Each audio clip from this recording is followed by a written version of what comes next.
This time with a question. What if General Gerald's campaign was good? You know, it's kind of a weird question to say because Kingdom Under Fire: The Crusaders was amazing. There was a lot of good stuff in that game. So what do you mean then by if his campaign was good? Well, you see, his campaign is very lackluster, and part of that reasoning is that it's a tutorial mission. It's not really something that you would play a lot of and repeat it and go, wow, you know, this is amazing, look at these crazy fights. No, there's really nothing in it. And that's the problem, is that out of all the campaigns I've ever played, General Geralds and Ellen's from Kingdom Under Fire Heroes would be the least. And it's really disappointing because Gerald at least has really cool combat, really cool maneuvers, really cool, easy to grab combos that you can do. And he is Heroniden, so it would be cool to see more Heroniden gameplay. Heroniden, after all, is all about tenacity, all about determination. They will keep fighting no matter what. Even though there is no fucking hope for them, they still fight, they still carry on. That's pretty amazing. That's awesome as fuck. So, how could we do it? How could we make General Gerald's campaign good? Well, let's start with the first mission, Greyhampton. So, instead of Greyhampton being just finding the city in ruins, instead we walk into it. So the introduction is the same. You see the Battaloons skying around, you learn how to control your character, but instead what happens is when you find the city and Gerald goes, oh no, and you just see the city just in ruins, just burning. Instead, you will say, oh no, see the city burning, but then Gerald will say, let's scatter around, let's look for survivors. And you will use the scout ability to just run through the ruins, run through the burning, and all you'll see is just tons of corpses everywhere. Upon which, seeing all these corpses, all the fire, Gerald's just walking through them all, to which Ellen will keep saying, oh Gerald, I'm so sorry. And Rupert will just stay quiet, while Gerald just keeps saying, scout the buildings, there must be someone left. Our countrymen could not have all been killed like this. This reeks of the Dark Legion. This is when our scout essentially discovers the people responsible for destroying Greyhampton, which would be 3 Dark Elf fighter units. So we're talking about 90 Dark Elves. All of them would be level 1, just standing there. This is when the rock music starts kicking in, and Gerald charges in with his classic line saying, make them pay with their blood, and charges in, and this is where you learn the basics of combat. This is kind of like your tutorial mission. This is a really interesting introduction though, because now you're outnumbered. There's over 90 Dark Elves surrounding your ass. You're just whacking away. And finally, when the units, all 3 of them, drop down to half HP, they retreat. As their leader enters the site. The leader is Rithrin, and he says, retreat, Heroniden must find us. Ellen pauses and goes, what does he mean by that? But Gerald interrupts, demanding that we have to chase them. They will not get away. They have to pay in blood for what they've done to our countrymen. The leader, though, runs away, he leaves, and only leaves behind the 1 fighter unit to keep you at bay while all the other Dark Elves retreat. After butchering the shit out of these Dark Elves, Rupert goes, oh man, I'm gonna keep this one as a prisoner for torture, obviously. Upon which Gerald goes back to Essa, and here we see more of the politics of Heroniden, the stuff that it was really missing. Here we see General Hugh talking to Gerald more about the state of Heroniden, and how war came to them, not them going to war.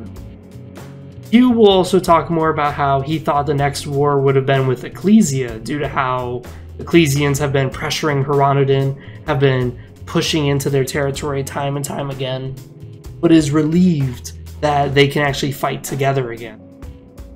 He tells all the commanders, Gerald, Walden, all the other miscellaneous commanders, that this war will be a war for the Holy Ground, and that they must do Hronodin proud by avenging their countrymen of Greyhampton, but also do what is righteous in claiming the Holy Ground. This is a double duty kind of war.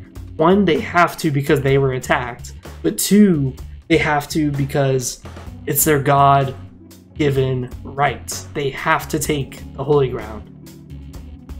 With this decree by the king to wage war, General Hugh tells everyone to drink up and get ready for Raven Meadow. Now here begins the second mission. Now, as we know from A War of Heroes 5 years ago, Raven Meadow was a shit show. This is the border of Hronodin and Hexter. This is where the Dark Legion clashes for the first time with Hronodin. So, Raven Meadow. The introductory fight will keep, where General Hugh tells the catapults to get ready, the archers to fire. But we're going to be increasing the size of this. Instead of just like 3 infantrymen, instead we're going to have 10, fighting 10 infantry units of orcs. But we are not getting rid of the catapult when the fighting starts. When the infantry starts the fight, we're going to keep the catapults and have them rain a few shots on the ogre, on the orcs. You're going to hear that famous roar, that fucking ogre roar every time he gets nailed by a catapult. But all of a sudden, while you're fighting, and you're just hacking away at orc after orc after orc, catapults stop. And Ellen remarks how the catapults have been intercepted by Dark Elves behind them. And sure enough, there will be Dark Elf fighters coming in from the rear, charging into you, trying to kill you now that they killed the catapult. After this intense fight, all that remains is one single badly wounded paladin and 2 infantrymen. All of you are just going to blob up by this point and heal with the healing spell from the paladin. And once all 3 of you are healed up, all 4 of you, my bad, I'm bad at math. So you got General Gerald, you got 2 infantrymen, and you got a badly wounded paladin unit. Once you're all healed up, you're going to head on to the rest of the fight. Because you see, this battle's not done yet. Now, to give us a better illustration of this fight, because supposedly Hronodin lost a third of their army in this fight alone. So we're going to increase the magnitude of it. Everywhere you go, you're going to see over 10 infantrymen engaged in combat. You're going to see sappers, you're going to see catapults, all being under melee, under fire from archers, cavalry archers swooping in, just raining arrows. And every time you fight, you're going to be able to barely save 5 of those infantry. The catapults and the sappers are just going to die no matter what you do. So this is going to leave behind loads of corpses everywhere. But you're starting to snowball, because now you have the 3 units from the first engagement, plus the 5 infantrymen you have from your next engagement, plus the next 5 infantrymen from your next engagement. You're going to start getting a huge army of ragtag, wounded men right behind you. Now you're starting to chase off the Dark Legion and push them off of the last final catapults that you have seen. These catapults are barely holding on. The Dark Legion are about to burn them so that way you can never use them. But thankfully you arrived with your massive death ball of infantrymen, and once the walls collapse, you will see the Hronodinian army applaud and try to chase after the Dark Legion, but they get away. Then when you exit the battle, you see just how bad these losses were. You lost an insane amount of men. Easily a third of your whole army is just wiped out. And this is just the first battle of the war. This did not go quite the way you expected. You expected to kick their ass. Instead now, it looks like you've been grinded to a halt. So, what happens next? Well, now you're going to be in the camp. Forward camp that Gerald usually makes. Here, the camp is going to have different missions. Because see, I didn't really like the missions in General Gerald's campaign when he was in the camp. They were boring. They were awful. They weren't really skillful. They were still tutorial missions. It's like, fuck, man. Just cut back the tutorial missions and let me get back to the battle, baby. That's what we're going to do. Here the commanders are all going to assemble with General Hugh. Walden is going to make an appearance and talks about how the nobles will not like the king's decision to go to war if the nobles find out the losses the army has already suffered. Gerald just tells Walden that we lost our home, Greyhampton. We can't surrender till they paid us back in blood. General Hugh will demand, though, that both of them just calms the fuck down and shut up. And he'll talk about how this war did not start as great as they would have liked it. But this isn't a war between us and them. This is a war of good versus evil. We must continue, or else. Or else, well, Pyrrhonidon's gonna look weak. Pyrrhonidon's gonna be terrible. In the eyes of the Lord, Pyrrhonidon's not fit to be the Lord's children. So, they have no real choice but to do it. This wasn't a war they started. This was a war they were sucked into. It just so happens they had a nice agreement with Ecclesia that allowed Ecclesia to come aid them. As the commanders walk out here, we get a few more of Walden and his assholishness, talking about how if this war continues, there will be more orphans like Gerald to fill the king's army. This, of course, pisses off Gerald, and he just goes, "You talk about me being an orphan again, you're gonna have issues." And Walden will just back him and go, "Hey, just remember, we're on the same side here, man. We're just fighting the same enemy. Relax. I'm sure if we had more orphans, we'd easily have won this fight." A few days later of sitting at the camp, Walden will be summoned along with Gerald. And here, General Hugh will give them their mission to fight together to help ease the tension between the two commanders. He'll give the details of how there are dark elves patrolling and scouting their camp, with a leader in charge who, if captured, can give valuable information to them about the positions of the enemy forces and more or less what is their commanders thinking. So, this is going to be that mission again with Walden that I really hated because it just was so fucking slow. Like, why is there stealth combat in Kingdom Under Fire? Like, that makes no sense. So we're gonna change this mission entirely. Instead, this mission's gonna play out completely differently. Instead of Walden and Gerald hiding around the map, instead we're gonna make it a chase mission, where the goal is to chase and get into the enemy commander's face. Never will the enemy commander leave your sight. The enemy commander is going to always stand there on her horse with her Dark Elf Knights guarding her. And she's going to be issuing out orders. As you see, there are scouts hiding in the local trees, in the local terrain, everywhere. So, what's going to happen is this is going to be a mission of speed and command, where you're going to have to command your infantrymen to charge forward in tight formation, taking shot after shot after shot from these archers standing in front of the commander. We're going to put 2 archers, just to make it simple, 2. Because after all, it's just you and Walden. That's it. And spearmen are terrible in this game as far as combat goes. But while you're walking forward, blocking arrows, because the spearmen don't have shields, so they can't block arrows. What's going to happen though is that random cavalry charges are going to come in from the sides. And those cavalry are the scouts. They're going to just come in and try to run you down. And while they're running you down, the arrows are going to rain on you. You're going to get fucked up one way or the other, is essentially the goal. This is where you're going to have to advance forward with the infantry, get shot by arrows, block the arrows with your shields, but then have the spearmen quickly rush ahead of you and spear and skewer the cavalry as they come into you, and then fall behind you again while the archers continue raining down on you as you slowly testudo formation your way into melee. Now, after advancing to the tree line where the archers are and the leader is, you will be engaged by the leader. But she's going to engage with a massive cavalry charging from all directions. And here you have to continue fighting her while microing your spearmen to keep you defended at all times. This is where The whole fight, Rupert and Ellen will make remarks about Walden's performance, saying how he's super strict on his men and needs to lighten up, but also that he's incompetent, that he can't lead his men without Gerald telling him how to fight.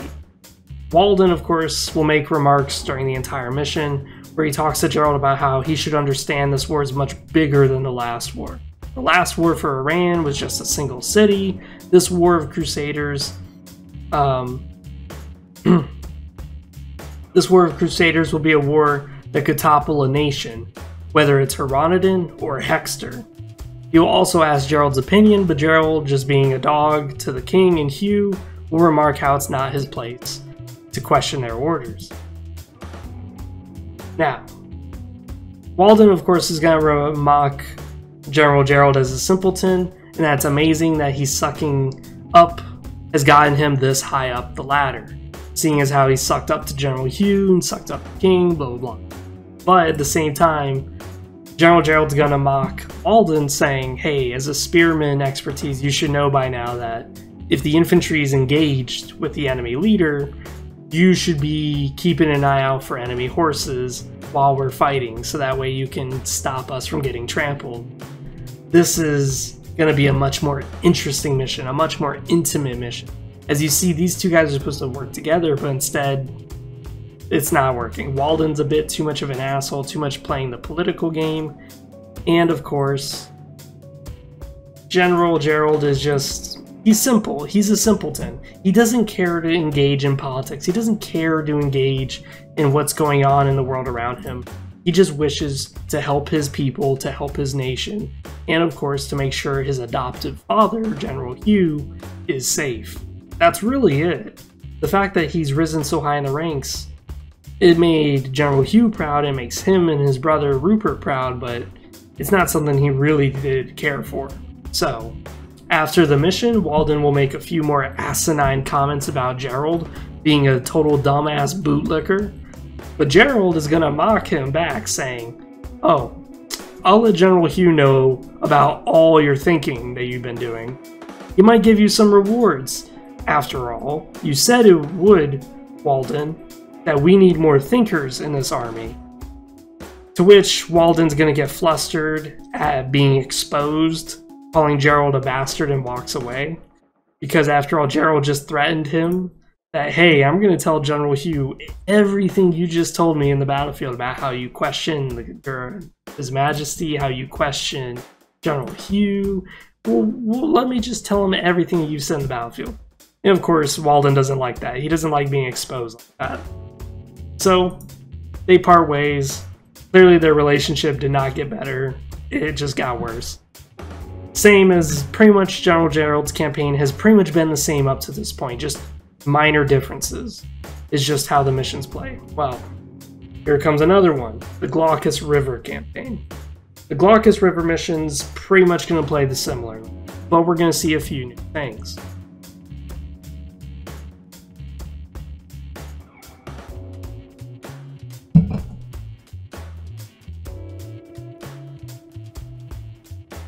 Here, General Hugh will summon all the commanders in here, and he will talk about what he learned from the enemy commander that he captured, like he normally does.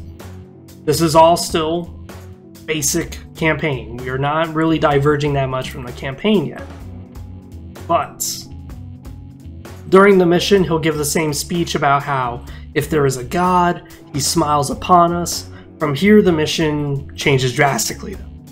Instead of you skulking around the map, it's instead a full battle, where you use cavalry for the first time, chasing down orc scouts and chasing down orcs who are retreating from the fighting to stop them from reporting that, hey, Heronodon's here at the riverbank. Here it is you, General Hugh, and 3 infantrymen charging in, fighting the orcs, outnumbering them, as there is only 2 orc infantry you fight at a time. As you push into the riverbank, General Hugh will state that the other commanders should be here by now. Da-na-na. There are supposed to be commanders on the other side of the river fighting and rendezvousing with you at the riverbank on the other side, but they're not here yet. This is not good news. Upon which a badly damaged Walden comes out and he claims that there's a massive army on the other side of the river, that they should retreat since they are being led by a dangerous dark elf with a vampire in their ranks. General Hugh will ponder the situation for a while and tell Gerald a new plan has been made.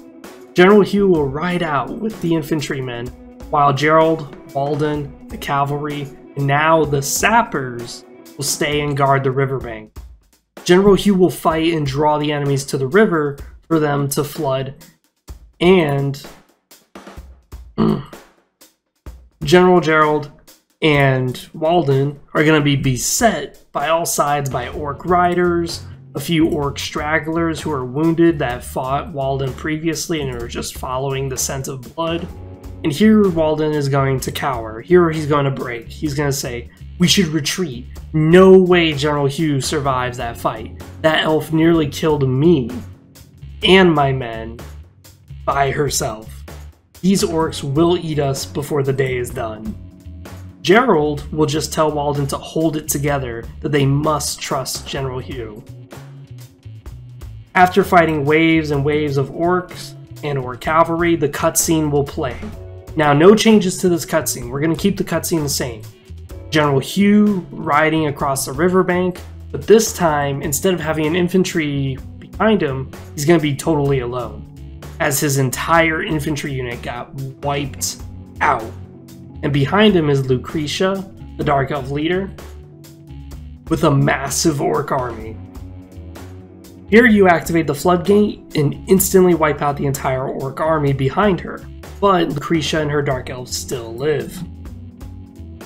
Also, a familiar face is with her, Rithrin, the same Rithrin who you defeated in Raven Meadow, who I didn't mention before because, as I said, I just kept the missions pretty much the same. So now Rithrin is here for vengeance.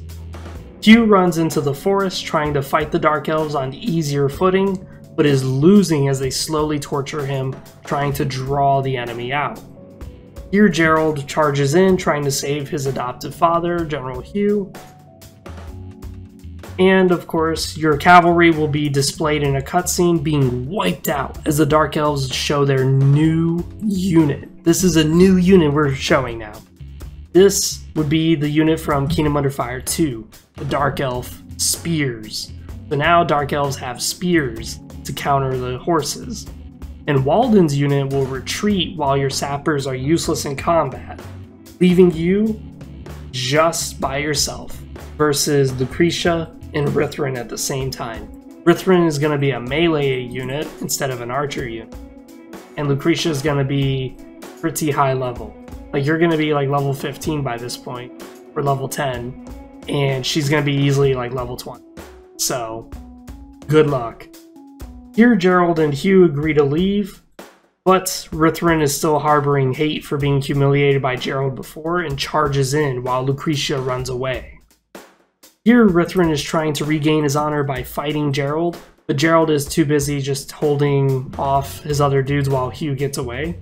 So Rithrin, in a way to stab back at Gerald, thrusts ahead of him and stabs General Hugh. And here, when he stabs General Hugh, Hugh falls over.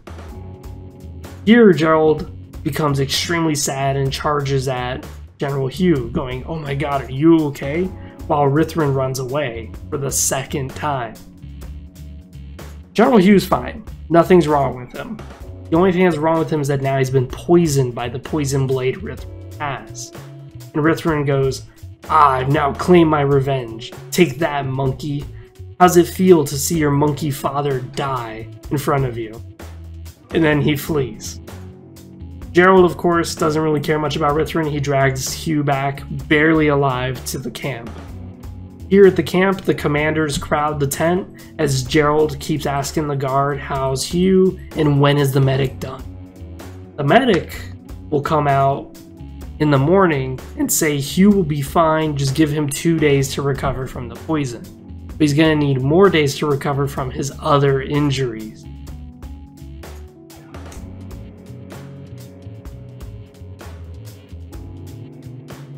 A few days have passed, Hugh's recovered, and he'll call for Gerald. Here Gerald will be remarked by Hugh how death is a funny thing, as how he was expecting all of his men to sacrifice themselves to ensure that their battle plan worked. But when it came his time to sacrifice his life to make sure the battle plan worked, he ran. Gerald just stays unsure exactly of what to say to General Hugh, stating by saying how the war would be over if Hugh had died. To this, General Hugh gets mad, saying if they held the bank, then his death would have meant something. That Rainier, the leader of Hexter, would have been wiped out of the war, dividing the orcs into 30 tribes, just like the old days. Gerald stays silent, Hugh sighs, and finally he gives in and just tells Gerald, finally, "We are soldiers of Hronodin. You must remember that. Above all else, the price for victory is always high. For our nation, this is how we have always been. We must live by our creed. Swords first, hearts second." Gerald will say he understands and leaves. That's it. Gerald's never really been much of a talker.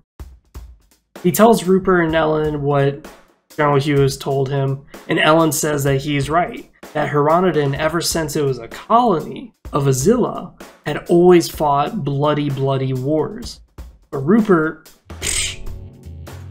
he's just gonna laugh it off, saying, the wars of old didn't have Rupert or Gerald in it. That's why those wars were so bloody. Gerald will just say, I don't know. King Curian was a legend, a hero.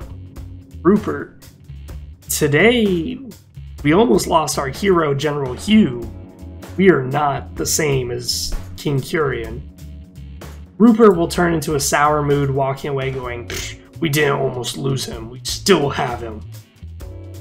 Now, the next mission is where things are totally different in General Gerald's campaign.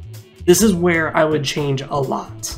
You see, I didn't like how they immediately rushed it into Wooden Shade. I wanted to see more of the Hronodin army in action. I want to see more of what exactly is going on behind the scenes. So, this is where General Gerald's campaign would be changed drastically.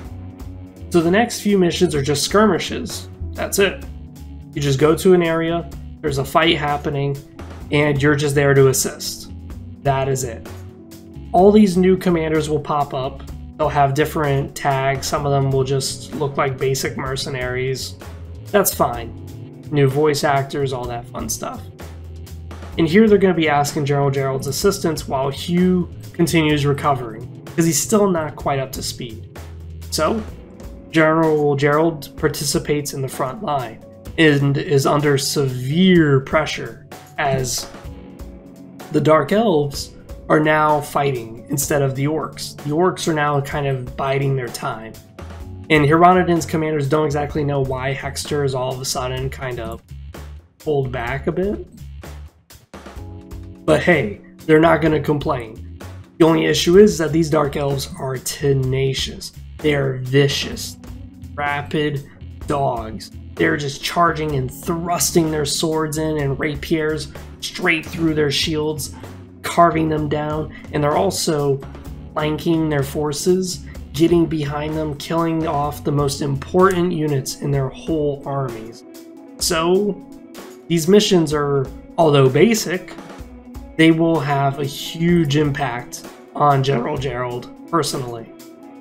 Here, you're going to be using your archers and your cavalry to sweep around the map, saving as many forces as you can from the Dark Elf Knights and from whatever archers they have at their disposal.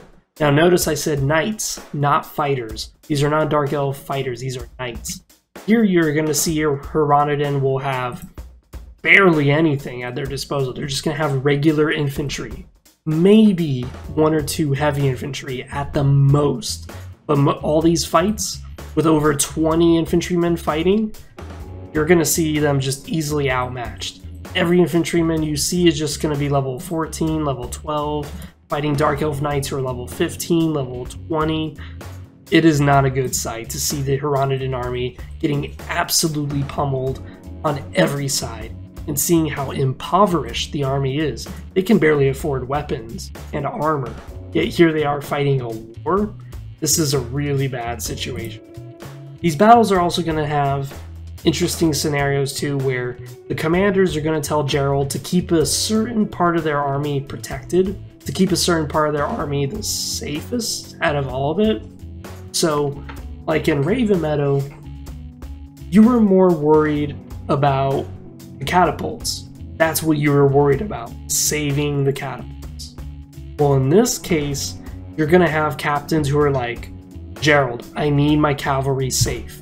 Without my cavalry, my guys are never going to break through and recover after these orcs have gone done with them. Gerald, I need my archers alive. If I don't have my archers alive, I'm not going to be able to continue fighting. Gerald, I'm going to need my paladins to stay alive. If they die, I can't do anything. So during those missions, you're going to be fighting very specific units as well. Like, if you see Dark Elf spears, you're going to have to prioritize those over all the other dudes. You may go, shit, if I focus the Dark Elf spears, sure, his cavalry will be safe, but I'm going to lose more men than I would if I just let the cavalry die. If I let the cavalry die, the mission's failed. This would be a much more interesting situation. I would say it'd be good to put like 3 or 4 of these missions in here, as one, a way of getting XP, but also 2, these are skirmishes. These aren't full-on, amazing, memorable battle. This is part of the front line, yes, but you have to remember, the Dark Legion at this time is waiting for Rainier to come in. And when Rainier comes in, he's just gonna push through all of them. Now, we're not done yet with these skirmishes, okay? Every mission completed of these skirmishes, when you go back to camp, there will be a dialogue that would occur of Walden and some noblemen who are visiting the front lines, escorted by their own personal knights. Usually these noblemen will be talking about the situation at hand of the current war. Walden, of course, is going to take advantage of this and tell them how bad things are, how contradictory to General Hughes' reports and showing how weak Hiranidin is, talking about how terrible their losses are, talking about how terrible the current commanders are, how incompetent the entire army is, except for Walden, and how if he was in charge, this wouldn't be happening. And he even drops the hint that maybe the current king they have needs to be dethroned. This, of course, would be very interesting, as we see Walden playing to his smarts. He's a weasel. He's an asshole. He's going to be sucking up to the nobles, dropping these thoughts in their head. What he's saying is ultimately the best lie. Because the best lie to ever say to anybody is a lie that is half based on truth. He is half right. The army is taking exceptional losses. He is half right on that. On the flip side, they are pulling it together. They're starting to form up a nice ball of death. They're saving their most valued targets, saving their most valued troops for the next fights. The fights that will actually matter. He is saying how General Gerald is an incompetent commander, and he's half right about that. General Gerald doesn't really lead any sort of forces except for his own. Whereas other commanders are leading armies. They're leading over 10 men, whereas Gerald is barely able to lead 2 or 3 dudes at the most. This is where it's going to be interesting, because now the nobles are going to remain intrigued, but they're never going to engage much conversation with Walden because he's Walden, he's a peasant, he's not a nobleman, but they're clearly listening. And when they see Gerald, they'd become very eager to approach Gerald because, after all, he is quite famous. He is General Hughes' protege, and General Hugh is very popular. So when they come up to General Gerald, they ask him multiple things regarding himself. And all the questions they're going to ask is going to be like typical paparazzi questions. They're going to go, "Oh, General Gerald, is it true you were the last man alive from the Greyhampton massacre?" Or they're going to ask him, "Was it true you led the Raven Meadow disaster?" Or is it true that General Hugh is not respected by his own commanders? Gerald, blah, blah, blah. They're going to ask him a lot of questions that are clearly not right. Like, those questions don't even exist. But yet they're going to ask them because this is what they've been hearing. This is what Walden has been putting in their heads. Now, this of course would be upsetting to General Gerald, but he would not argue with the nobleman because, again, he's a peasant. Instead, he would just act like a soldier and just correct them and say phrases like, "Oh, that isn't what exactly happened. I wasn't a part of Greyhampton. We just discovered it. Oh, I didn't lead Raven Meadow. I just was there for the battle. Oh, General Hugh is respected by his commanders, but I can't speak for all of the commanders." These are the things that he would be correcting the noblemen on, but the noblemen will just simply counteract with, "Oh, well, that isn't what they're saying at the capital." Or they'll simply say, "Seems like you're one of the few commanders that think that way." This is where this is where Rupert and Gerald would be shit-talking the nobles at the pub, talking about how the nobles are just trying to profit off the war, trying to use Hronodin's weakness against the king to usurp his throne. And Walden, of course, being the snide little weasel that he is trying to become the next general by siding with these nobles, hoping that the nobles can pressure the king to switch the commander out for the army. Because if General Hugh falls from the king's grace, he will be swapped out for a different general to lead the army. The commanders Gerald has saved would also participate in this, judging in how well you did in the battles. An example would be if Gerald's unit alone survived the fight, the skirmish, they would be on Walden's side of the war, saying how the war is bad and that they can't believe that the king is this much of an idiot for appointing General Hugh. But if General Gerald wins with over half or more of the allied troops still alive, the commanders are going to join on Gerald's side, talking about how General Hugh is correct, this war is winnable, and the war is for God and country, not just political gain. This, of course, all depends on the player's choices. Not really choices per se, just how well you play. I like this a lot because in Kingdom Under Fire War of Heroes, there were minor dialogue changes depending what you did in certain missions. They didn't have a huge lore impact. It didn't totally change the scheme of things. They were just tiny little tidbits that change depending how good you are, depending how you play. In the end, the outcome's the same. You still win. It's just a matter of how good are you to change the outcome by just a smidgen, just a little smidgen. Maybe 1 or 2 extra infantrymen on the final mission. That is it. That's your reward. So finally, after completing all the camp missions, saving the commander's armies on the front lines, you're going to return to camp and witness a massive knight escort following the glorious king of Hronodin. Here, he will walk by Gerald, and he's going to be surrounded by the same noblemen who've been at the camp for a few days. And those noblemen are going to be gossiping, talking to the king, saying about what they have seen, what they have heard of the battle so far. But the king's going to remain quiet on his horse and just walk by General Gerald and walk by Hugh. He's just going to go straight to Hugh's tent, and that is it. No conversation, nothing.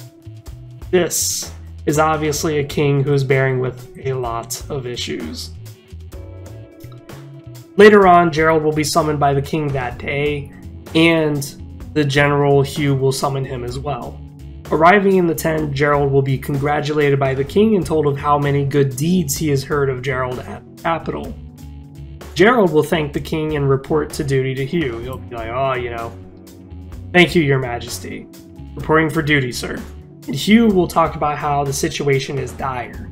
Rainier, the leader of Hexter, is coming, the immortal warlord. And the Dark Legion is fighting harder than ever. This war just turned from an offensive to a defensive war. They have no choice but to retreat.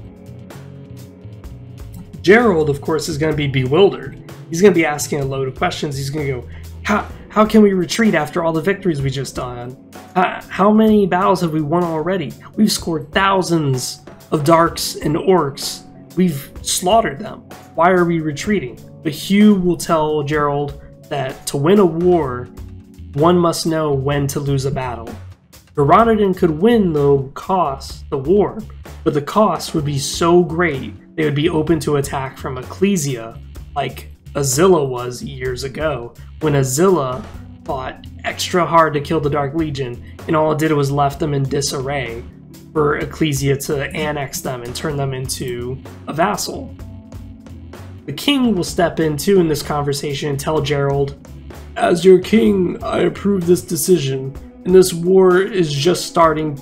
To continue pushing now, we will surely lose everything, as our forces get trapped in Hexter, leaving Essa and Hiranadin defenseless." Gerald, of course, is going to bow to his king and say, "Of course, your majesty." Hugh will tell Gerald that, although they are retreating, it doesn't mean that they are done fighting. As the camp packs up for tomorrow to leave, Hugh, the king, and Gerald will fight Rainier at Woodenshade to hold them off while their army retreats, as Rainier is headed for the king and the king alone. See, Rainier's not really here for all this. He's just here to end the war as quick as possible. He just wants to kill Hiranadin's king, or at least hold him hostage.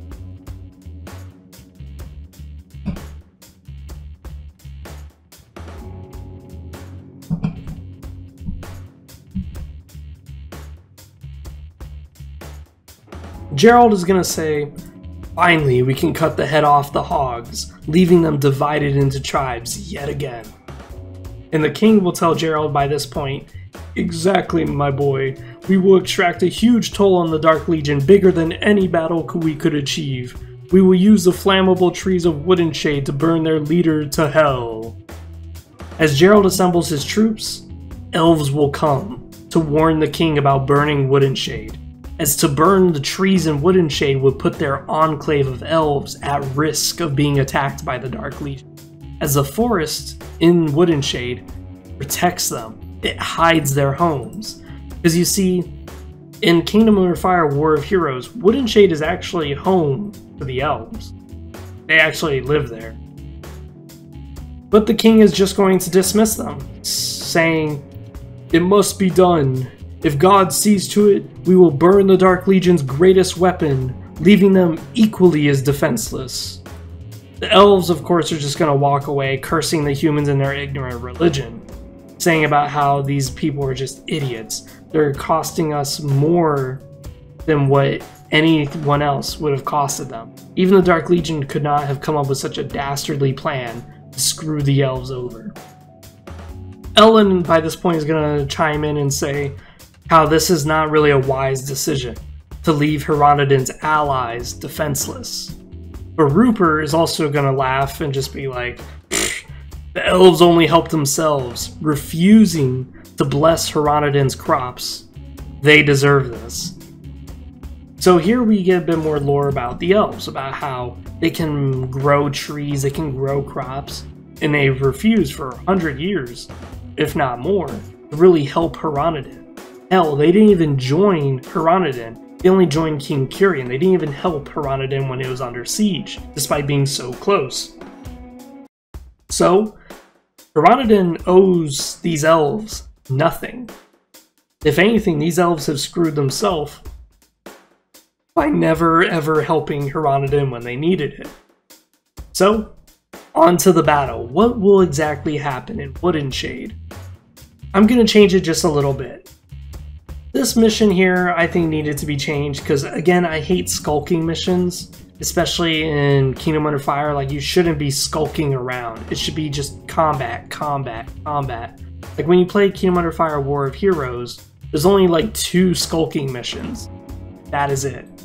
But when you play General Gerald's campaign in Kingdom Under Fire Crusaders, it is nothing but skulking missions. So, let's change it.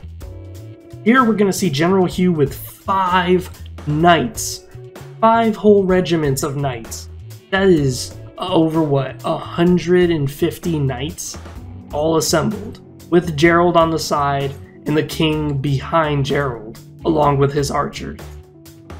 In front will be Rainier. Rainier is going to charge in with just his massive blob of orcs. Every knight that's going to be fighting in this fight is going to be fighting 5 units of heavy orc infantrymen. So you are severely outnumbered.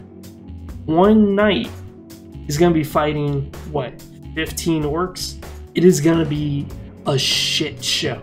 There's going to be so much shit on your screen. And it's just going to be orcs. Nothing else. Heavy orcs. Gerald, of course, is going to fight, but retreat, just like the regular mission. Nothing here really changes much. Here, the knights are going to retreat with General Hugh, fleeing as your archers prepare to fire their arrows to burn the forest. The orcs will be completely incinerated. Nothing really will be left standing. The same dialogue occurs. The king congratulates General Gerald and Hugh, saying that he's got the best soldier in Hiranadin. This is where Rainier makes his introduction yet again. But this time, he's gonna walk through the fire like he normally does. Dun, dun, dun, dun, dun, dun. And this time, instead of just backing up and shaking his head like, oh yeah, charge in there.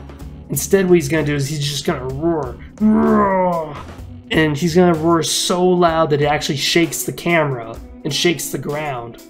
And the fire in the forest is just gonna magically disappear. It's gonna be absorbed into his body. Here the orcs, still a massive army, are gonna flood in. Ellen, by this point, is gonna freak out and tell Gerald, oh my god, what the elves said were true. Rainier is immortal. Rupert, being stubborn, he's gonna charge in ahead of everyone else and yell, if fire won't do it, steel will. Gerald charges in to fight Rainier as well, following Rupert, saying, kill the orcs' leader, they will retreat. It's their only hope right now to save the king is to kill Rainier. As they charge in, Rainier not only massively outnumbers them, but turns on fire. He's gonna just explode into this massive flame, bigger than he normally does, only because he absorbed all that fire in the forest. So now he's just gonna release into a massive fucking explosion, reducing the knights by half. So now all 150 knights, cut that in half. Now you have like 70 knights or less. Still fighting 100 and hundreds and hundreds of orcs. But here's the change. General Hugh would have been the closest to Rainier, and all you see is his horse and his body get completely disintegrated when Rainier explodes with power. Gerald will be seen just totally speechless, while Rupert will yell, no, Hugh!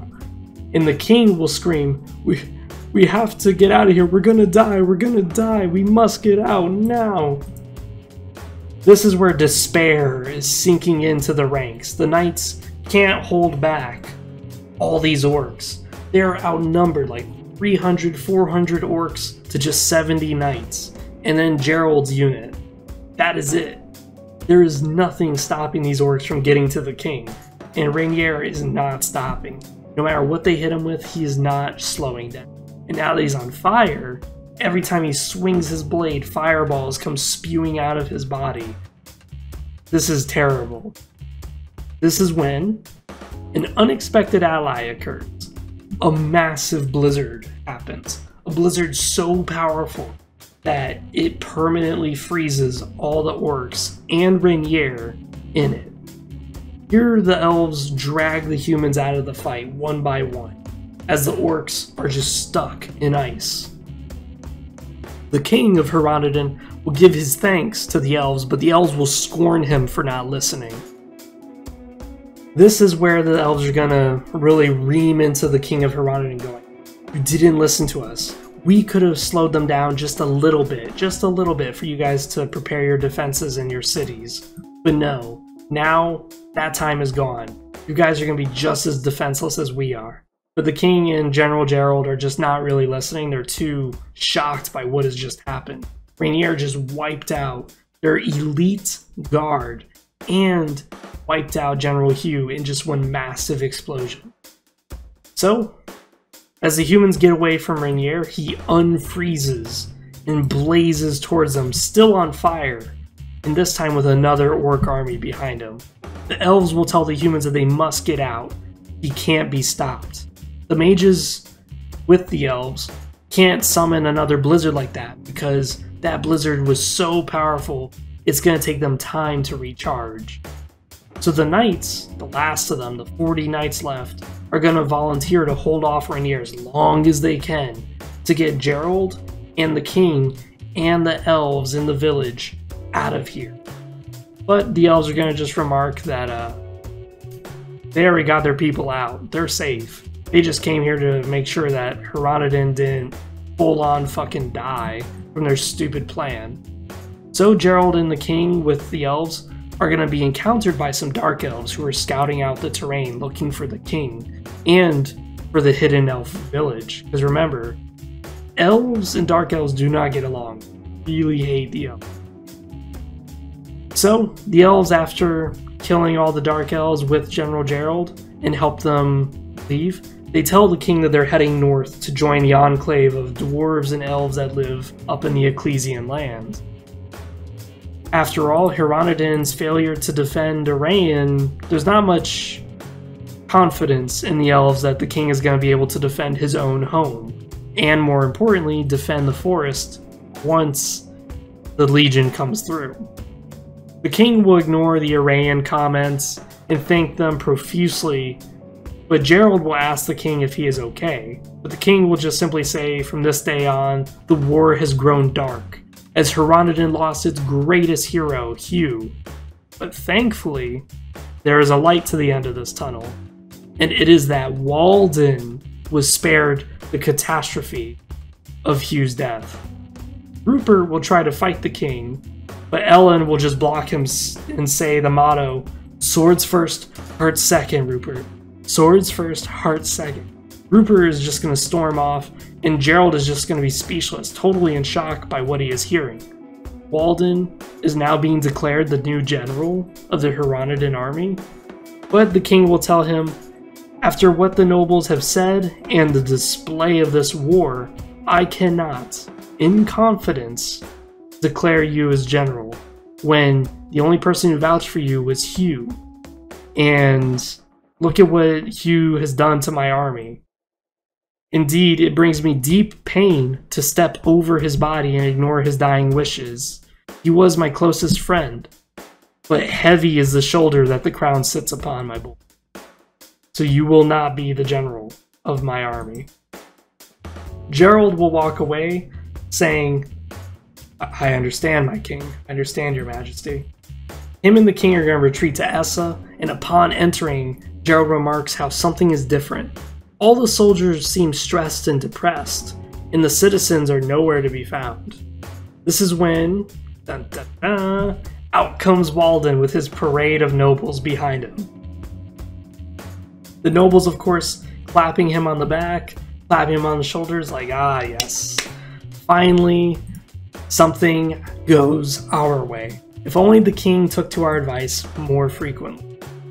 To which Walden bows before the king, and the king knights him as the new general of the Hronodin army.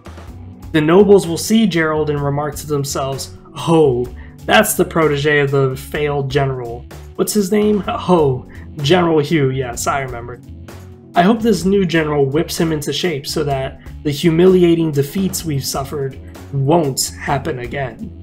Yes, indeed, what a disgrace to our nation that our own heroes just let their generals die and watch as their people be slaughtered. Yes. Walden, of course, is just going to enjoy this, and he's just going to make huge speeches about how, ah yes, this war is going to take a much better turn, my liege. Watch, I will personally defend this city with my life.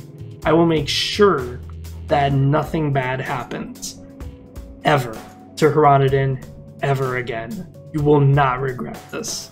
I am so pleased you have such wise counsel. And he's going to nod to the nobleman. Walden, of course, is going to summon Gerald after a few hours, enjoying the banquet, enjoying the perks of being the general. And when Gerald reports, he tells Rupert and Ellen that he might get demoted. That this has been a good time being their commander, but now might be their last time together, as now that Walden's a general and that he has his own way, he may be a little sadistic and a little vengeful to Gerald. Ellen sadly comforts Gerald, telling him she's always going to visit him, she's always going to see him no matter where his posting will be. But Rupert is just going to storm off saying, if we killed Rainier in the first place, Hugh wouldn't allow this. But you lot don't even care that he's gone, do ya? Instead, you immediately worry about your damn careers. Gerald just tells Ellen to ignore him, as Rupert doesn't really mean what he says. He's just mad, and this is how he gets through his grief. But Gerald answers Walden's summons. Walden tells Gerald to come in. Gerald just says plainly, he's been summoned for what? What do you want, Walden? Walden just tells him, hey, calm down, friend. Now that I'm in charge, this war is going to take a much better turn for the best of all of us. This is a turn of the war where you, my friend, can actually live. He's going to tell Gerald about how he's been analyzing the reports, looking over the maps, and he noticed something peculiar that none of his scouts or commanders have noticed, is that there's a large force of orcs coming behind Essa. And he confides in Gerald, right now I'm looking at our army numbers and we barely have enough forces left to fight the front gate, much less to fight on the rear at the same time. Essa does not need to fight a two-sided war. So, he says to Gerald, hey, if you succeed in wiping out these orcs from the rear, there will be much rewards coming your way. Hey, all you gotta do is just follow my orders for once. Gerald goes to the pub. He's gonna tell Ellen what is happening. Walden basically wants Gerald out in the main fight to defend Essa so that Walter can shine as the perfect general Heronodon's always needed. That he personally beat back the Dark Legion from Heronodon without any single evidence that General Gerald was there. Ellen, of course, asks Gerald what he will do. Like, what are you going to do in this situation? To which Gerald just responds, he doesn't know. As he isn't one to play the political game with the nobles and the king, like Walden does.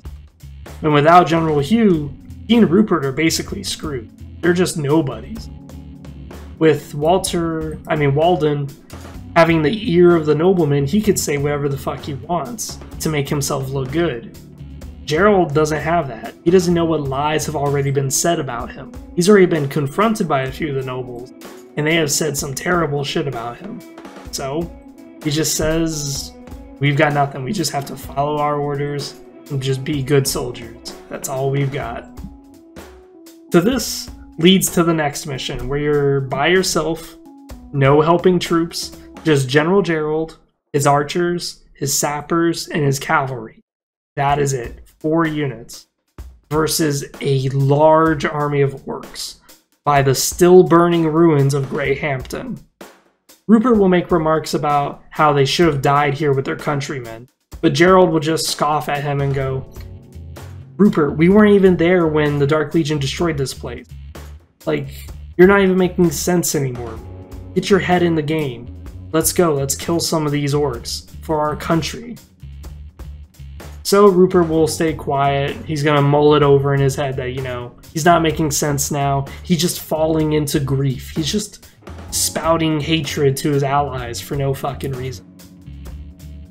This is when the fight will begin. The fight is gonna be massive. It's going to be just hordes and hordes of orcs. We're talking like over 20 orc units. And you're going to have zero guidance as to what to do. So, the mission's choice is up to you. You could set up traps. You can have your cavalry charge in and just keep the enemy busy while your sappers keep doing their work. Or you can even burn the forest.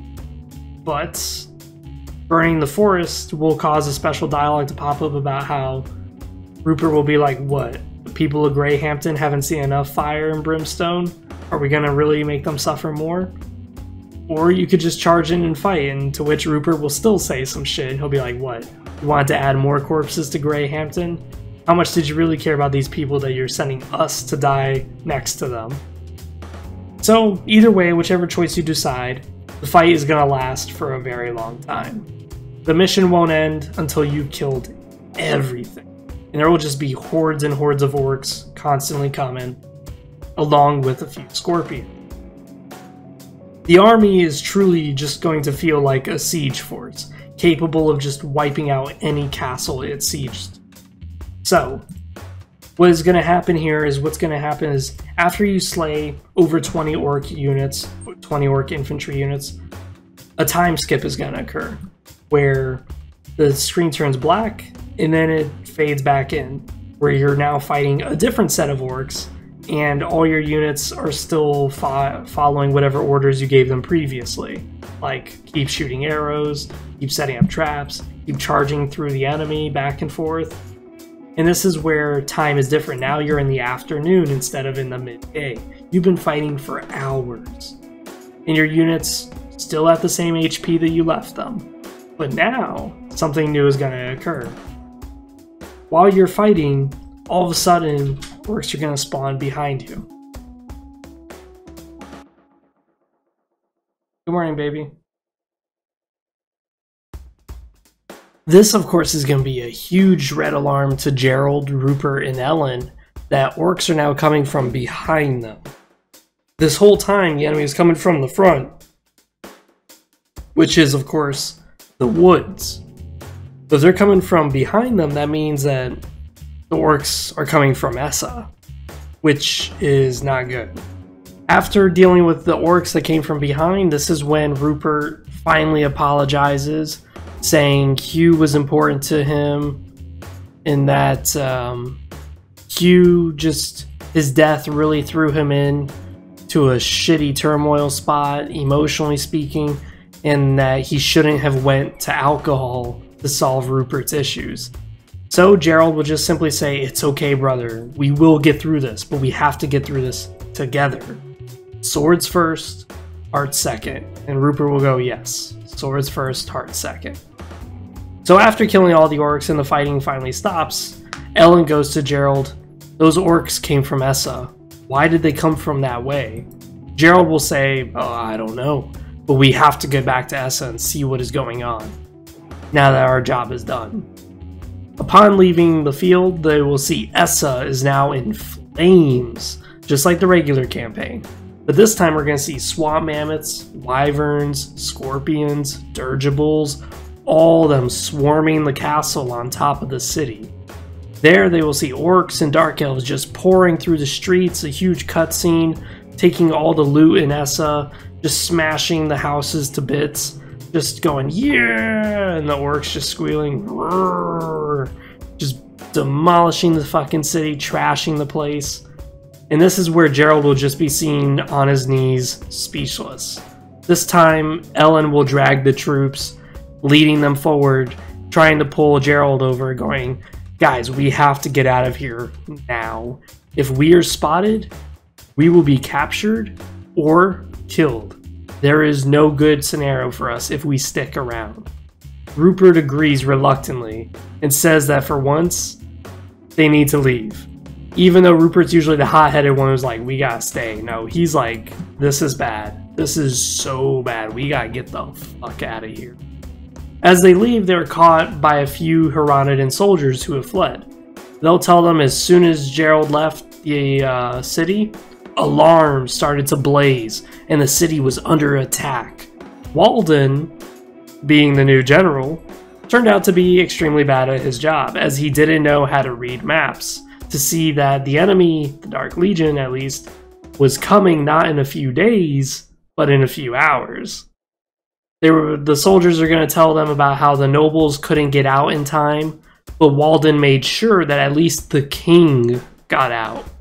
Rupert is going to make a few snide comments at this point about how it's too bad they didn't get to see Walden's big day as the general fuck-up of the Hyronidan army. Gerald takes the soldiers with him as they continue to the main capital of Hyronidan, which is the city of Hyronidan, hoping to beat the Dark Legion there to help muster its defenses, as right now Hyronidan just pretty much lost half of its forces for free and they have no effective commanders. So the situation just got from bad to worse. As much as he likes that Walden got what was coming to him, he's not happy though that his nation had to pay for it. Heronodon is blocked off, the Halmoral quest being the exact same. I would not change the Halmoral quest, where you have to cross the river, but the problem is there's a shit ton of Dark Elf archers on it. I wouldn't change it. In fact, I would show Gerald being totally speechless up to this mission, where he finally engages a bunch of orcs and just lets out his rage at the Dark Legion, and at Walden, and even a little bit towards Rainier for killing Hugh. Just raging at those orcs going, fucking animals, you fucking fiends, blah blah blah, just raging on them, making them choke on their blood. Well, either way, Halmoral quest I wouldn't change. I would actually leave it in the game because I liked it a lot. It's really good for character building on just him just finally breaking character. Gerald finally puts down the persona of just being this cool, level-headed general to now this blood-hungry motherfucker. Finally, he gets to Heronodon, and things are bad. Food is scarce. People are full of questions as to how this could have happened. Like, the war has only been on for 100 days, and they went from attacking to now being sieged in their own capital. Their very nation may not exist anymore. There's no aid coming from their allies Ecclesia, who literally begged them to join this war for years. Like, what the fuck happened? What happened? How did they go from this high and mighty people to now we're about to be wiped out? Like, how did this genocide even occur?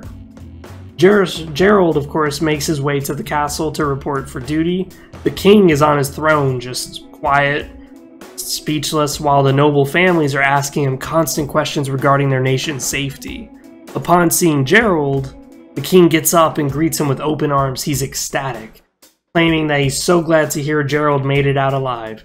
He was just pondering who could possibly be fit enough to lead the new Heronodonian Reclamation Army.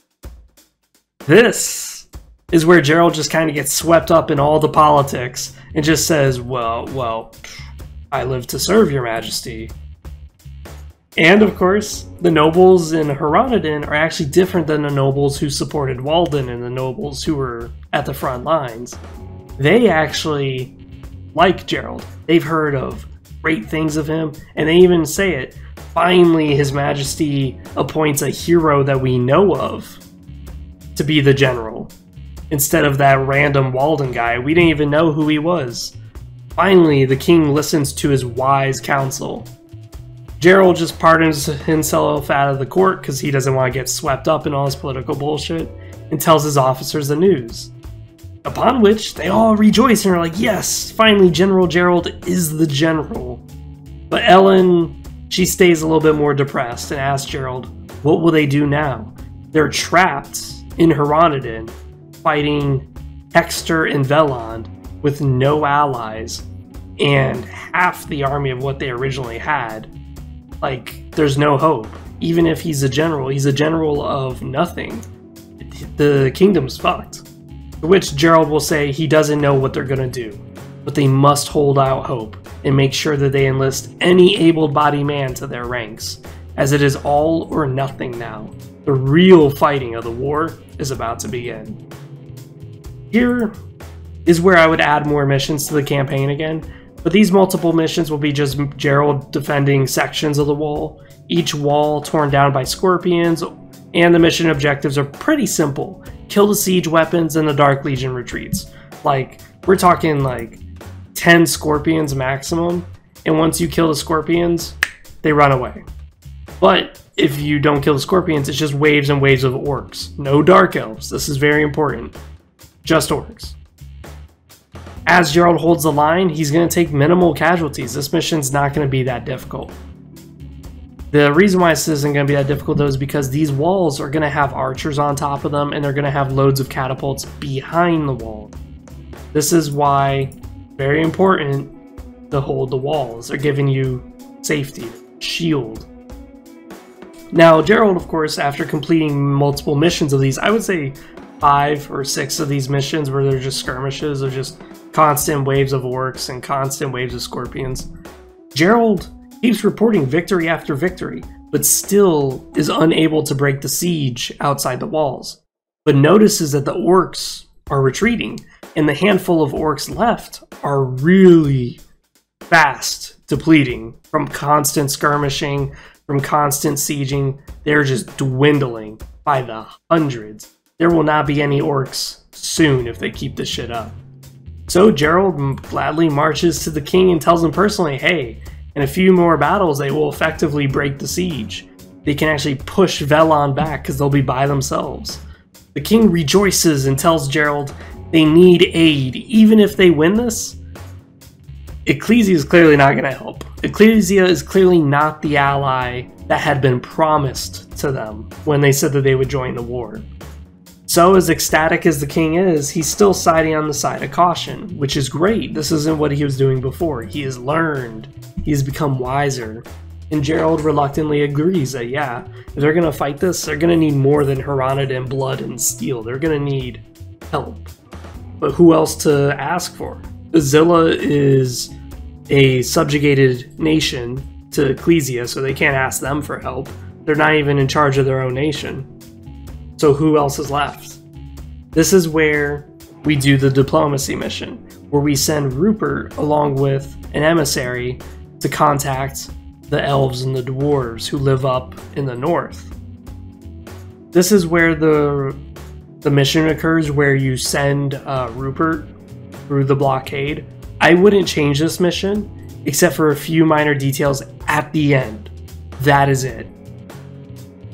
Now, the whole deal is that Gerald is getting through, so that way they can give a treaty to the elves and dwarves saying that when they win the war, the dwarves will get the Revance Mountain, which used to be their old ancestor home. And the elves would get Wooden Shade back, but also would get Essex Forest, which is another forest that was once their home at one point. The treaty also says that after the war with the Dark Legion, they will aid the elves and dwarves in beating back Ecclesia. Should Ecclesia persecute their citizens. So if Ecclesia ever decided, you know what, we're going to attack a few elves or we're going to kill a few dwarves just because they're heathens, they're heretics, Hronodin will declare war on them and will fuck them up with the aid of the elves and dwarves. This is a very juicy prospect indeed. So here's the part I would change with the escort mission, is that as soon as Rupert leaves, this is where you would still be playing, but it would be a bit of a cutscene, where Gerald and Ellen retreat back to Hronodin. But as they go back, they notice that the path to Hronodin is clear. Something killed all the orcs. All the orcs are just dead. Dead as fuck. No explanation. That is when they get closer and they see there's 10 liches standing there casting some sort of ritual onto the dead orcs. Gerald goes, well, this is odd. Let's kill the liches now before something bad happens. Which, of course, they have no problem. Slaughtering the defenseless liches is easy. But Ellen, being a half-elf, realizes what they're doing. They're resurrecting the orcs into ghouls. And with an army of ghouls, they can explode their rotting corpses onto the walls, effectively leaving Hronodin defenseless. Also, ghouls can be constantly resurrected. There is no limit to how many times you bring a ghoul back up to life. So the fighting will never end, no matter how many times they kill the ghouls. Gerald freaks out and rushes to the king to tell him what they've discovered, telling him the siege is not going to break. Not anytime soon.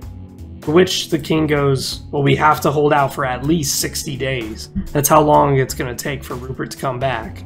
So until then, do what you can to sabotage these rituals, but there's nothing I can do. This bodes bad for Hronodin, so the king tells his people a public announcement that now more than ever, Hronodin needs its people to band together and join the army. Nobles, peasants, whatever. The nobles freak out again, this time not blaming anyone, but instead wondering how the fuck are they gonna escape the city and make it out alive if they're being forced to serve in the front lines. Like, Now their whole dynasty is crashing around them. All their riches, all their fame and fortune, it means nothing. If they can't get out, they're going to become slaves. And this is something the nobles definitely don't want. So they, of course, take up and buy like the most expensive armor, have a bunch of knights and mercenaries at their side at all times. It is now bad. It is really bad in Heroniden. Ellen freaks out as well, telling Gerald that they don't have enough holy magic practitioners to repel the evil sorcery that is outside their walls. Gerald being bombarded by these issues of just, how is he going to do this? How is he going to defend the walls? What is their plan? He keeps calm and tells everyone Rupert will be back after 60 days.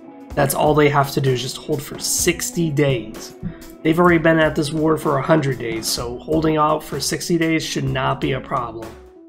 Of course, this helps rally some of the commanders to his side. This calms them down. That's been the whole thing about General Gerald, is that he's always been very calm. And when he does break his persona, it's very unnerving for some people, how bloodthirsty he gets. But again, it's good because he's always on your side. He's never malicious. He's only strict against the enemy, which is the Dark Legion. Well, here we're going to have that same time skip where Gerald just laments about how, damn, they're really protecting those liches, like we can't get close to them.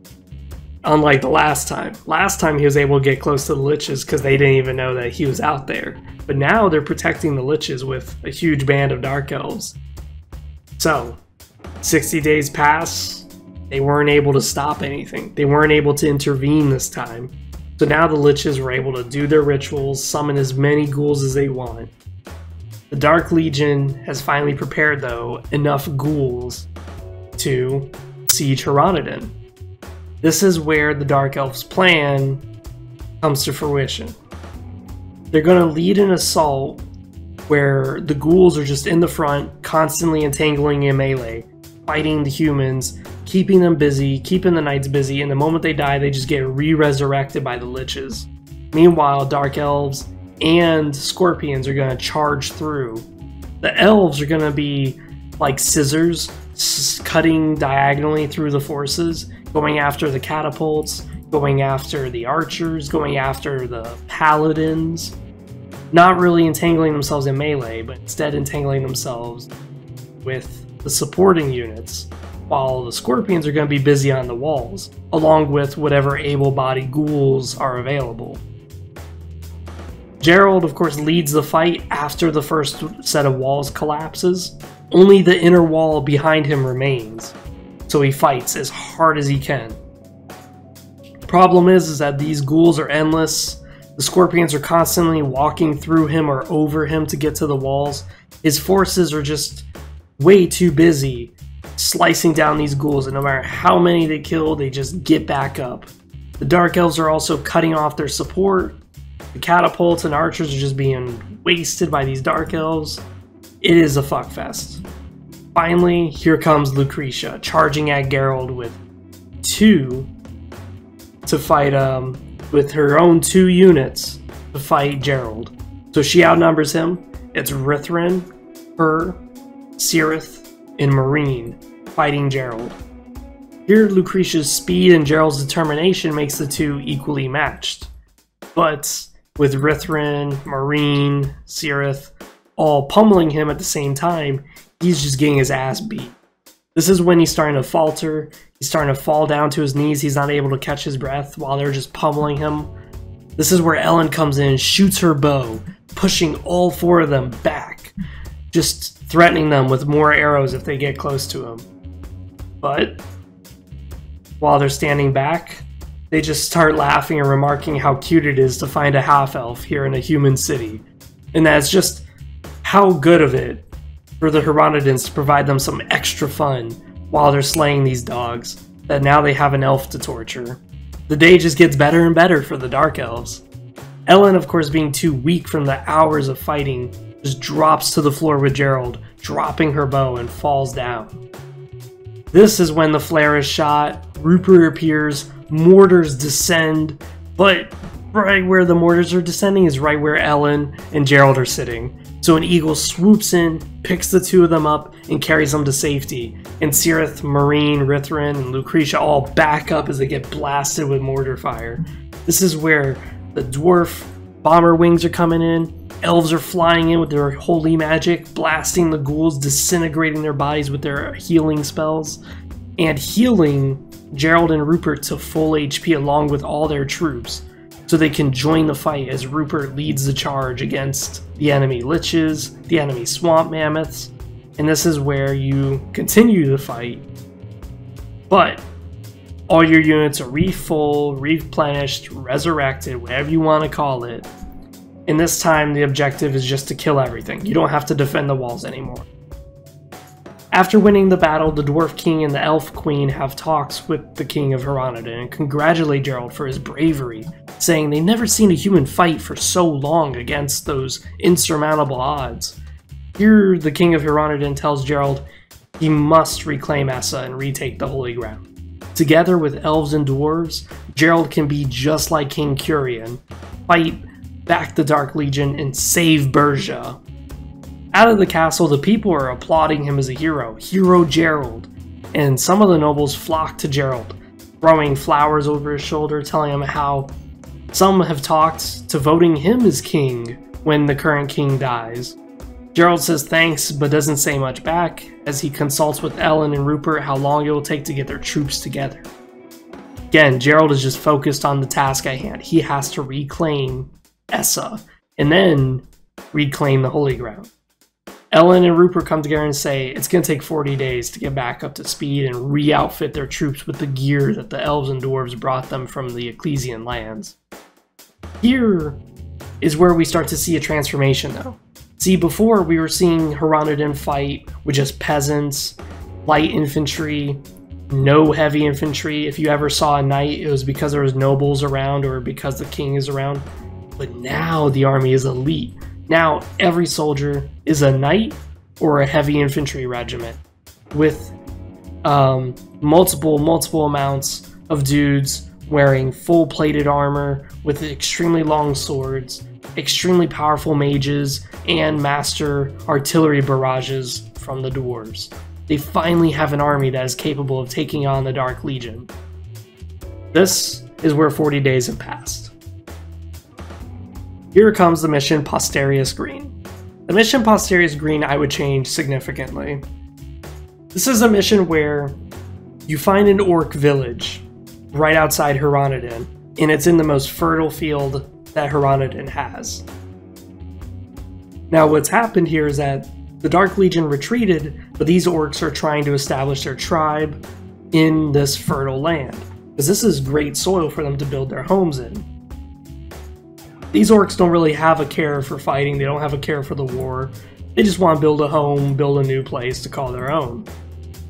Because remember, back in Kingdom Under Fire Warrior Heroes, the orcs usually raided places because they didn't have enough resources to feed themselves. Well, this area could feed them forever. They don't care. They're fine with being farmers for the rest of their lives. They don't mind.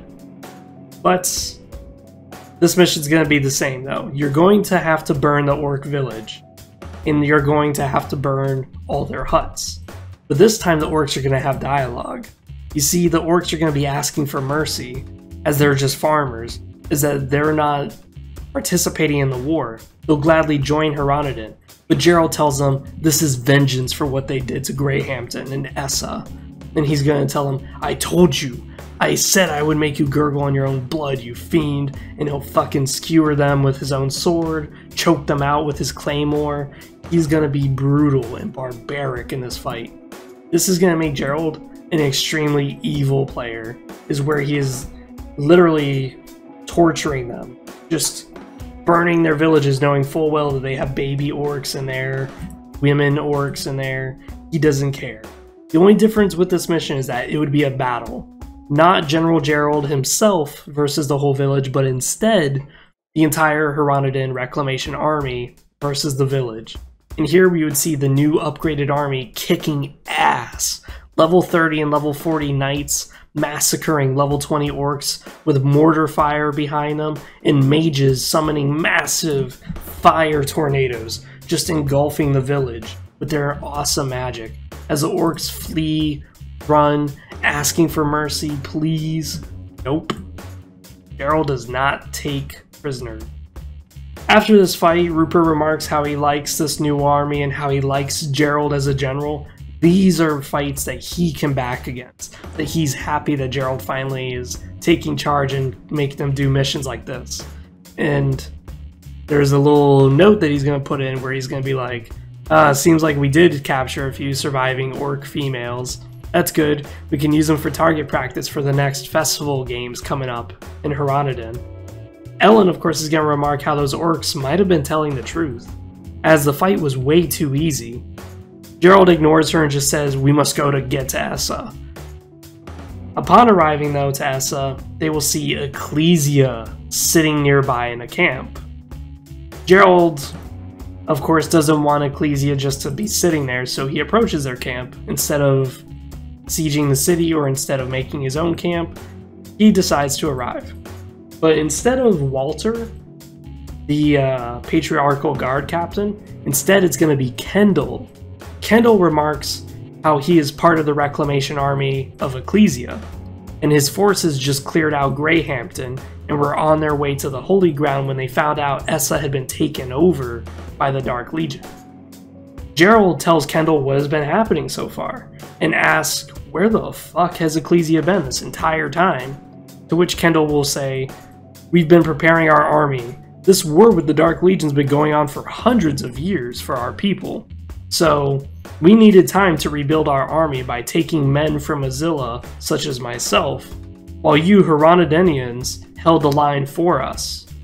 But I can see it might have been too much for us to ask of your nation. Rupert gets pissed at Kendall, claiming that Kendall is calling them weak. Gerald just simply states, we weren't invited into this war, of course. Spending most of our time building up after the last war, you would understand how hard it is to fight when your home is set on fire. Kendall just gives him an just a because remember, 5 years ago, Heronodon really did commit to saving Iran, and they did not win.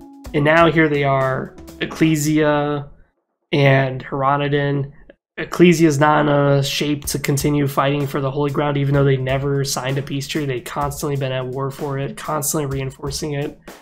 And here's Heronodon, where all of a sudden their villages just went up in flames. They didn't even get a warning. They just lost all their villages. They lost their city. They're in a bad shape, and they didn't even prepare for the fight. They just happened to be joined into it. Now, the second to last mission. The battle plan for Essa is pretty easy. You combine the forces of Ecclesians with Heronodonians, storming the city from two different sides and coming together on the inside of the city. Rupert remarks that they better not loot anything, that if he finds anything missing and it turns out that the Ecclesians took shit, he's gonna be mad. Of course, the Ecclesians ignore him and go, there's not much you Heronodonians have that really is there to offer to us anyways. The battle goes easily enough, as the Dark Elves already left, only leaving behind like a skeleton crew to defend it, to slow down the enemy armies. Kendall easily smashes his way through the city before Gerald, remarking how the Dark Legion intended on slowing them both down with just such a meager force. Gerald offers to go to the Holy Ground now that his main task is completed. He reclaimed Essa. Kendall just says, yes, we wasted enough time as it is. As they charge to Nymph Baron, the only difference is that Kendall tells him he will set up a forward base while Gerald slays the defending force of orcs here. Gerald agrees, as his men need to get some steam off of them. They've been demanding for blood. They've been eager for this moment to charge at the Holy Ground, and now they finally have it. Nymph Baron. The mission stays the same. All the forces charge in, eagles soaring above. But the only difference that I would change is that you don't retreat to go get ballistas to kill the swamp mammoth. Instead, you already have mortars behind you. You just have to defend them while the endless waves of dark elves and orcs keep coming at you over and over. The ending is where things would change, as you would see a Ecclesian force getting swarmed and you would come in to help them. It's like the normal ending to Gerald's campaign. And from here, Gerald would join the fight, and it's like 20 or 30 orcs, all just smashed in. They're all level like 50. So they're pretty tough. And you're not even close to that. You're like maybe level 30, level 40. And here you are just fighting the shit out of them, healing the shit out of yourself. Your entire Heronodon army that's left is beating the shit out of these orcs. Because although they're all level 50, and there's like 30 of them on one single night, now you have all these mortars, all these mages, all this crap just pouring onto the orcs. They are getting wounded, but not fast enough. So while you're just hacking away at the orcs, all of a sudden you see Rupert spin off in a different direction. You don't know where he's going, and you hear Gerald say, "Rupert, stay here, help us fight." But you can hear Rupert yelling, "I found you. Don't you run away from me, you bastard. I'll squash you for what you did to Hugh." This is where General Gerald will spend quite a few time clearing the orcs. And once he kills all the orcs, he asks Ellen, "Hey, did you see which direction Rupert went off to? I think I heard him say something about squashing somebody." And she'll say, "I think he went that way, boss." And as you get there, you see Rupert lying dead, split in two from the waist. And off in the distance, you see Rainier walking away, walking towards the holy ground, which is this massive altar of destruction. There, you can tell what happened. Rainier's massive sword, Rupert charged at him, and he just cleaved him in half with his fucking sword. Gerald just drops to his knees, crying, "No, not you too, Rupert." This is the end of Gerald's campaign. This has been an extremely long video, but that is because there is a lot to change. And I believe that this would just make it amazing, just phenomenal. I hope you guys enjoyed. I hope that if there's any modders out there, you guys just listen to what I had to say and just go, wow, you know, it's actually a really good idea. But I don't think it will ever happen ever again. I don't think they would ever remake it. This is just purely fan fiction on my part.